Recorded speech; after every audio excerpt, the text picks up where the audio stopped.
आगत आम इच्छा था 30टा जिला को शुणापी समय संक्षिप्त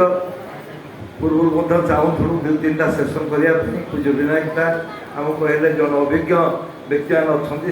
शुणापी अत्यंत हृदयस्पर्शी कथा गुड़िक आम शुणु से जिलार जो कर्मकर्ता जो कहले मोर ना कह जाऊना आ 2टी म्यूनिसिपल कर्पोरेसन कर्मकर्ता कहले मुझे कृतज्ञता विशेषकर आज आमर ये परिवेश को आहरी मंजुल मधुमय एवं जीवंत कर जे से दिग्दर्शन जहाँकर प्रचेषा फल एत बड़ गोटे कम हो पारी आम पाखे से उपस्थित अच्छा पूज्य विनायक दा ऑनलाइन सत्संग चली थाए मयूरभंज जिलार उदलार जन एक वर्षियान कर्मी से ऑनलाइन सत्संग कहते गोटे कथा केते गुड़े कथा कहया भितर कहले गोपपुर वार्ता आसी तुलसी तुलसी बासुचे देवघर पत्र आसी चंदन चंदन बासुचे नमर आई बन्ना में समस्त कहले पत्र माध्यम से पत्र आम सनताई कहले फुलवाणी कथा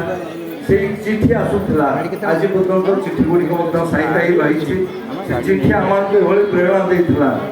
आम जिला संगठन इत्यादि से कर्मसूची आरंभ होता जहाँ पाखे चिरकृतज्ञ अगणित उत्कलवासी तरफ आम समस्ते जो कृतज्ञता ज्ञापन करुँ परम पूजा से आचार्य जो आशीर्वाद से आज वहन कर बयस सारा भारत वर्ष कोण अनुकोणे किसी दिन तक आम बुलवाई जाते नॉर्थ ईस्टर्न रीजन गोटे झीर एडमिशन और प्लेसमेंट होता अनेक जगह को से बुलाबुल करा गले सरू जन आईएएस अफिसर जे कि आम जन प्रशासक ये थे सबू जगार तो आज्ञा जहाँ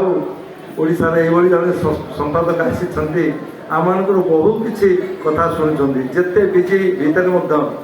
समस्त सहित से जोगसूत्र स्थापन कर सर्ट टाइम हेले आपंकर यही पारिपार्श्विक अवस्था भितर देखिए आम पाखे आसी पहुँची आमको प्रेरणा देते आम पाखे चिरकृतज्ञ विशेष शीतल भाई जे कि अन्यतम जे यही ठाकुर प्रत्येक कर्म सहित से बहुत संयुक्त स्थापन कर अनेक क्रियाकर्म आमको देते कृतज्ञता करुँच पूज्य विनायक शेष सेन्टेन्स था विरह कथा था भर आनंदर कथा था एवं से गोटे सुंदर कथाटी कहले जिते बहुत आम निजक आम कर्ता भाव नहीं जीवा किसी ना अकर्ता भाव नहीं कर सब किसी करवा सुंदर कथा कहले एवं से स्मृति परम पूजा श्री श्री दादांगर आशीर्वाद थिला पूज्य विनायक प्रति से वक्तव्य गुड़िक थिला बाबा यही उत्कल प्रदेशर विभिन्न अंचल दीर्घ दिन अवस्थान कर देवघर व्यक्ति रखे से स्मृति की तोड़ी धरिया 1923 मसीह 94 मसीहा पर्यंत आम बुलवाई एठार बस प्रकाशक दीर्घ 3 वर्ष काल लगिला गोटे से स्मृति तोड़ी धराई जो अगणित गुरु भाई माँ मैंने बहुत संग सानिध्य पाई पारे आपण अनुरोध करी जीवा समय सीधा कहला भाया गला को केवल फांका फांका जीवा ना किसी बहुत किसी आम हाथ में नहीं जा उत्कल भूखंडे से बर्ता जो भाई मैंने नहीं कहले आज्ञा थे दिथर पढ़ुचु पढ़ला बेले आखिर लोतक भी रहूना आपन को अनुरोध करी आपण घरे गोटे गोटे साइट रखिए उत्कल भूखंडे से बर्ता निश्चिंत भाव गोटे गोटे संग्रह करने ये परवर्ती कार्यक्रम आम 3टा समय कर्मी सम्मेलन अच्छी आम जदिव यहाँ अविभक्त पुरी जिलार कर्मी सम्मेलन प्रति मसरे चली मसरे इठार रही चिंता कराई खूब अल्प समय भितर आम रखू ओडार अन्य प्रांतर जो कर्मी अच्छा से जोगदे पारती 2-3टा कथा से आलोचना कराव तापर 4टा समय आम रखाई मातृ सम्मेलनी एवं 6:25 प्रेयर टाइम को लगे आमर प्रार्थना प्रणाम एवं ग्रंथ पाठ पर नाम संकीर्तन और सत्संग रही एवं विशेषकर जो मैंने आज संगीतांजलि कार्यक्रम जोगदे से बहुत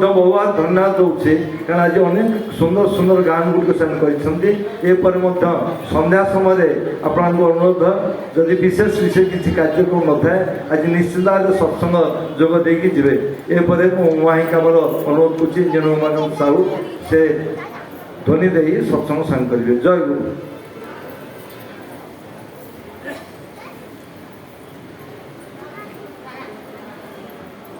वंदे पुरुषोत्तमं वंदे पुरुषोत्तमं वंदे पुरुषोत्तमं